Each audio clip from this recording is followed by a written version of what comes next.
Welcome to Madlit Musings, the podcast where you get to eavesdrop on your favorite authors without getting caught.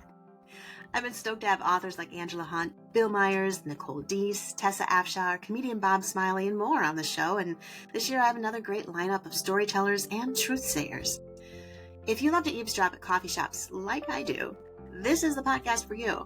It's where we get real, we get tough, we laugh, and we might even cry. It's where we meet authors on a different level, where every story and podcast episode has its own heartbeat. So hang out with me today. I'm Jaime Wright, your host at Madlit Musings. This is your podcast for real chats with real authors about real life. Hey everyone, it's Jaime Wright here at Madlit Musings. And today I have with me Crystal Caudill. Hi, Crystal. Hi, Jaime. Oh my gosh, it's been a day and we've both established that. So we've left that behind to come on the podcast and chat with all of you about exciting things like books. Much better than the chaos at home. I know, right? There's always chaos at home. Who doesn't have that? And then you so naturally segue and bring that chaos into your books. It's how my family survives. Oh my gosh, that's hilarious. Well, for those of you who don't know who Crystal is, she is the author of how many books now? I want to say 3 or 4 or 6. We're counting. 6. 6. Is and it this 6 will make already? 7. This will make 7. Okay. All right. And you pretty much write mostly in the Gilded Age, right? Like suspenseful historical? Yep. Okay. All right. Just want to make sure I classified that correctly. And you have a new book coming out in March called Written in Secret. Yes. Being put out with a very mischievously secretive looking woman on the cover. I am going to say that. She's a hoot. She's a lot of fun. Well, tell us about her. And this takes place in Cincinnati, so you kind of picked on home ground there for you, right? Yes, it makes research a lot easier. I bet it does. So to give you a taste of Lydia, the first scene in the book is she is helping her best friend rescue, aka steal, a 3-legged goat from the circus. Oh, the poor 3-legged goat. Well, they're saving it from being abused by the circus people. Yeah, that's awesome. I love that, actually. As somebody who grew up with goats and grew up with goats in her kitchen, I appreciate the fact that you have a goat being rescued. Thank you. That is fun. I did not know that. That is fun. Yes, all the things you didn't know about Jamie Jo. But yeah. Anyway, okay, so she's rescuing a 3-legged goat from a circus. And that starts the story? Well, it helps her to meet the hero who arrests her. Oh, all right, why were you arrested and thrown in jail? Well, I was stealing a goat from a circus. But it was all in the name of animal rights. So I think it's okay. Yeah, it was fun. She's actually a dime novelist. And so wow, okay. Back then, women could write romance, but not crime novels. So she had, because it was socially unacceptable. Well, it's gruesome and awful. Right. So she wrote under a pen name. Okay. Wrote her crime novels under a pen name. E.A. Dupin, who E.A. stands for Edgar Allan because she likes Edgar Allan Poe. She's my favorite heroine. Just gonna say it. So she writes crimes that really happened, but the criminals were able to walk away because of corruption in the justice system. Oh, ooh. And she gave them what she felt was a more justified end, which usually ended up in them dying, not at the hands of the hero, but they died all the same. Sure. So there ends up being a guy who decides to bring her books to life and kill those the actual criminals her stories were based off of.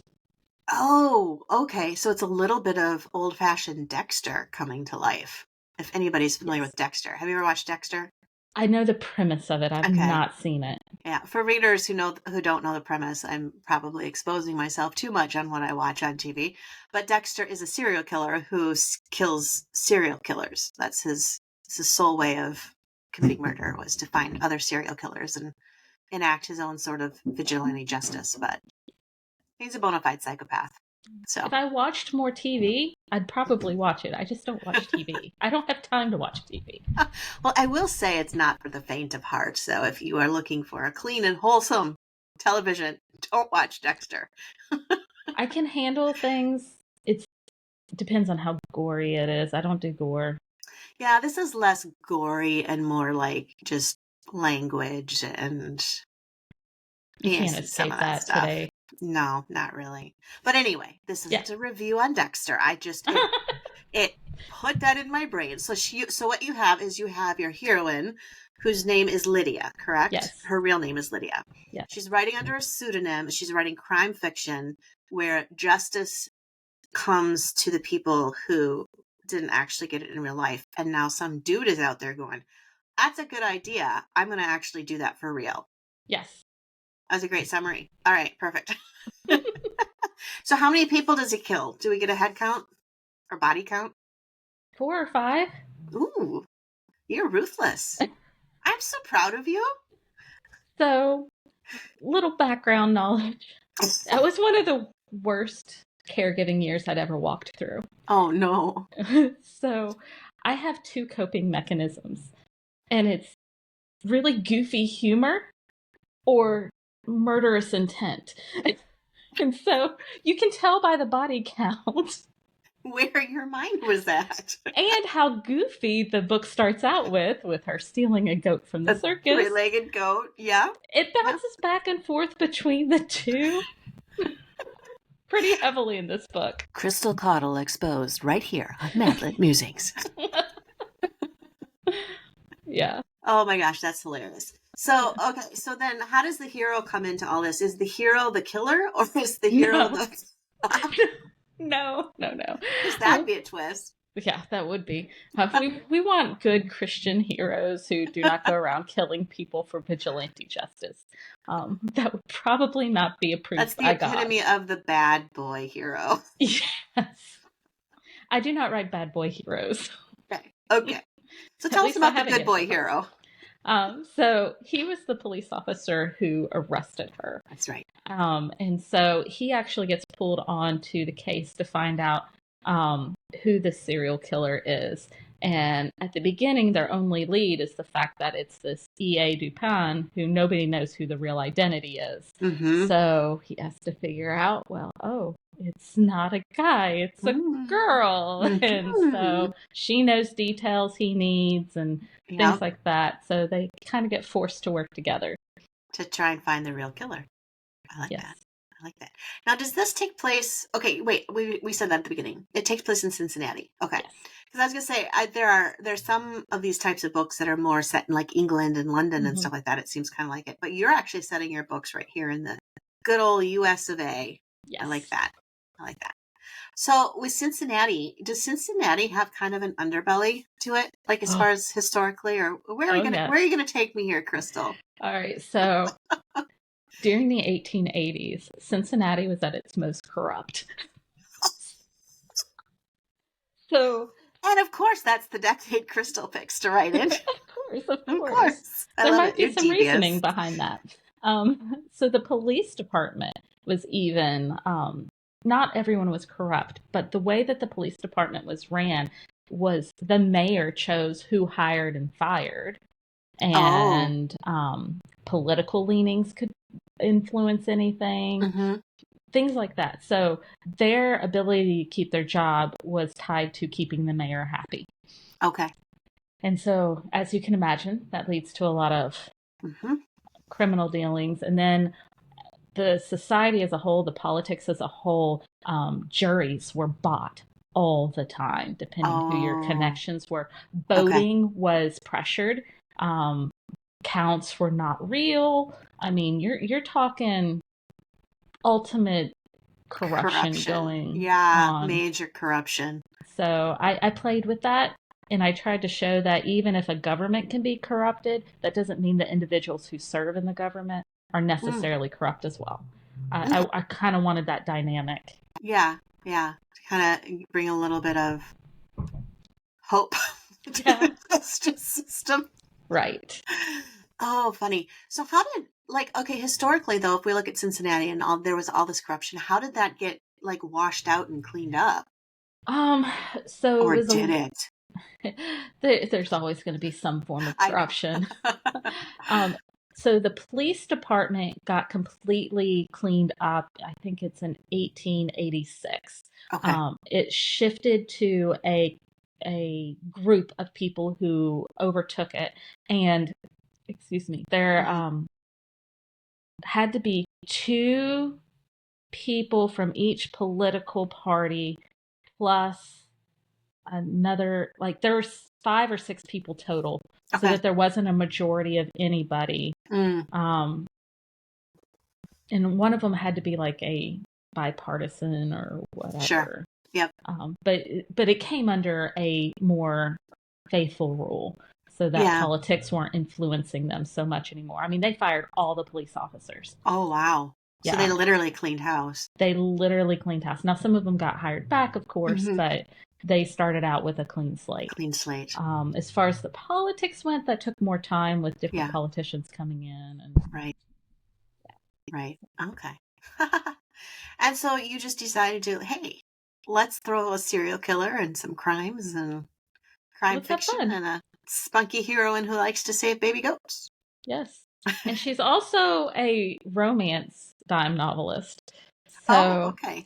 Part of my fun with this book is I poked a lot of fun at romance novels. Oh. Do tell. So you have like the meet cute scenes. Yeah. Except for I made it. He can arrest her because she stole a goat. You have the famous scenes like where they teach a girl how to shoot. It doesn't go well.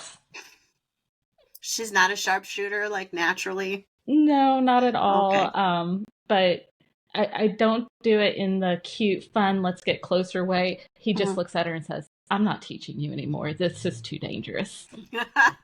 I like that. And just little things like that. I just poked fun at it. I had so much fun poking fun. Oh, that's funny. So does she herself, as a heroine, like romance? Like, does she want to fall in love, or is she super independent and like, stay away from me, you evil man? She's kind of, well, she wants romance. Okay. But she has high standards. Okay. She writes these stories knowing that she's making characters fit each other, but not necessarily believing that those sorts of things will happen. Right. But she does have the romance brain, so she's like, oh, I can do this. He can teach me how to shoot, and it'll turn into this beautiful, wonderful experience, and it's not. And it's not. It's not. Which is probably actually more accurate to life. Yeah. I mean, let's just be honest. Yes. Oh, that's funny. So when you were writing this book, did you have like a specific character or somebody that you were just like, okay, this one's the easiest of all the characters to write? I had a lot of fun with her. Did you? So, fun fact is there's a group of girls. They call themselves the Guardians. So they're 4 friends, and they're kind of their own vigilante group that kind of bring justice and help people out in healthy, safe ways. That's how the goat gets rescued. Okay. Yeah. Does the goat survive the story? That's the only thing you care about. Yes, he does. Okay. Yes, he does. So each of those guardians are actually based off the 4 of my best friends, like me included. So let's see. Teresa is more like me. Lydia's more like Liz Bradford. Nora Davis is more like Angela Carlisle. And then Flossie Gibson is more like Bonnie Harris. That's too fun. And if readers aren't aware, all of those are also published authors. So you can look up their real names and read their books. Yes. That's too fun. So do they know that you modeled characters after them? Oh, yes. They help me brainstorm and say, okay, would you do this? Or what should she do? I know she's not you, but let's make her. Like, what would your gut instinct be versus my gut instinct? Oh, that's too fun. Right. So basically, then, if people really want to have fun with this book, before you pick up Crystal's book, pick up a Liz Bradford book and follow Liz online. Get to know her, and then you get to read her made-up heroine by Crystal Caudill. Yes. I love that. That's just too fun. So do the 4 of you guys girls get together then and write on a regular basis, or? So we talk on Messenger every day. In fact, I kind of have it open in the other screen. I'm not looking at it though. Tell him hi. I will later. Yeah. We try to get together in person once a year. Usually it's ACFW, but Bonnie lives in Alaska. Oh, that's a little, restrictive. But she does have family in Indiana, and so when she came for Christmas, we all got to get together for a day while she visited family. Nice. So, that's awesome. Every day on Messenger and then once a year in person. That's nice. And if you don't have that once a year in person, then it probably seems like a big gap in life. Yeah, we didn't think we would get this year, and I was really disappointed, but we got it, so I'm excited. Yay, awesome. Okay, so this is book 1, it says on your website. So does that mean we've got more books coming that kind of are going to feature each one of those heroines you were talking about? Like, do they each get their book? Okay. Yes. So Teresa's book is already out. It was Counterfeit Love in my first series. I kind of backstepped in time. Yep, okay. And so book 2 is Nora Davis, who is Angela Carlisle. So hers, it's opera, insane asylum. Because that screams Angela Carlisle. Angela, we're going to put an asterisk on this podcast episode to say any references to Angela Carlisle are not necessarily true. Okay, continue. Right. In all fairness, it's Nora's mom who's in the asylum. Although Nora does fear that she's going crazy herself. So there's family secrets involved, and the hero is a composer who works in a theater. So lots of fun. Lots of fun stuff. Cool. I love it. So when you're writing, so you're writing historical suspense. You obviously have a romance flair. You're not afraid to bring in serial killers and things like that. But I also know you well enough to know you're going to bring in an element of faith through your stories too. So how do you weave that in when you're writing about death and mayhem? I kind of go by God's direction, depending on what's like. Sometimes I don't know what the arc is going to be until I'm in the thick of it. Yeah. For Lydia, she went through a lot of means to be published that weren't necessarily honorable. Okay. And so she had to confront that. She had to confront the fact she was keeping secrets and her part in what was going on. So Micah 6:8 is the verse. Let's see, what is it? Love, justice, walk humbly. Love, justice. Something about mercy. Mercy, justice. What's the verse reference? I'll look it up real quick. We got Micah what? Micah 6:8. Here we go. I got it. My husband bought it for a patch that I haven't put up yet. There you go. Act justly, love mercifully, walk humbly. We should know that. Like when I see it, it's like that's kind of an obvious one. But anyway. It's because we're on camera and it just makes us more nervous. Yeah, my brain doesn't function the same way. No. So that helped. Okay. Kind of guide her arc was that verse. Yep. And figuring out what justice looks like when your government's corrupt. That would be a hard one. Yeah. I mean, honestly, we won't go into it too deep, but I know a lot of people are probably going, yeah, we kind of feel that way in the last 4, 6, 8 years. Actually, it was the 2020, 2021 stuff that kind of helped inspire that whole question. So. Yeah. And I think there'll always be questions with leadership, regardless of what viewpoint you're coming from, because there's always questions of, is the things being dealt with honestly, or is there corruption? And you kind of assume there's corruption because we're all human, and we know that's sort of where humanity unfortunately tends to lean. So, okay, so with Lydia then, and her, what's the name of the hero? Did we even establish that? Abraham. I don't know if we did or not. I don't think we did. So Abraham, where does he fit into all of this? Is he like a cop seeking justice, or is he like enamored with her, or what's his personality like? So he is kind of a black and white guy. He doesn't like the corruption in the justice system, but he feels it is his job to do what he can and stick to the rules as best he can. He doesn't play into the whole favoritism thing. Yeah. And her father is a coroner for the police department. Oh, so okay. She gets away with some stuff that he doesn't think she should. Yeah. So he is not impressed with her to begin with. But he's attracted in some ways as well and has to kind of fight that. And then as he sees her growing and changing and taking to heart some of the things that he confronts her with. I mean, this is what it is, and you need to accept responsibility type talks. And when he sees her accepting that, it makes a big difference. Yeah. Well, that's cool. So it sounds like you've got a pretty layered story set in the heart of 19th century Cincinnati. And it says here, I'm looking at the back cover, it says, as the mystery unfolds, Abraham and Lydia race to rewrite the ending, not only for Cincinnati citizens, but for their own hearts too. Yeah. Aw, I love it. All right. So if readers are wanting to get a hold of the book, they want to find out more about you and other books that you've written, what's the best way to do that? Buying it, you can go and just search anywhere. It's at any retailer or whatever.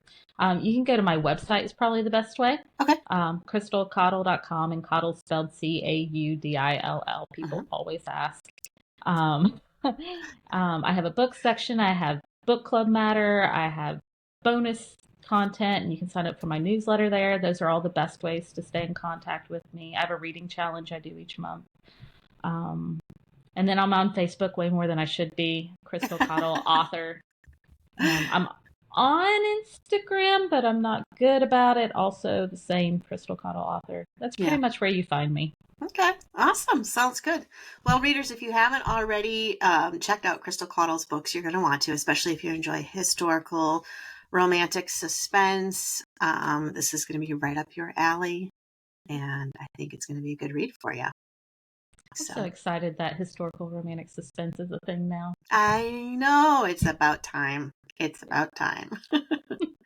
Well, Crystal, thank you so much for being with us. Thank you, Jamie. And that's a wrap for today here at Madlet Musings. I hope you join us again. And if you want to, be sure you like and subscribe here at your favorite podcast player or on YouTube, because you won't want to miss all the wonderful alerts that let you know when we have another conversation for you to eavesdrop on.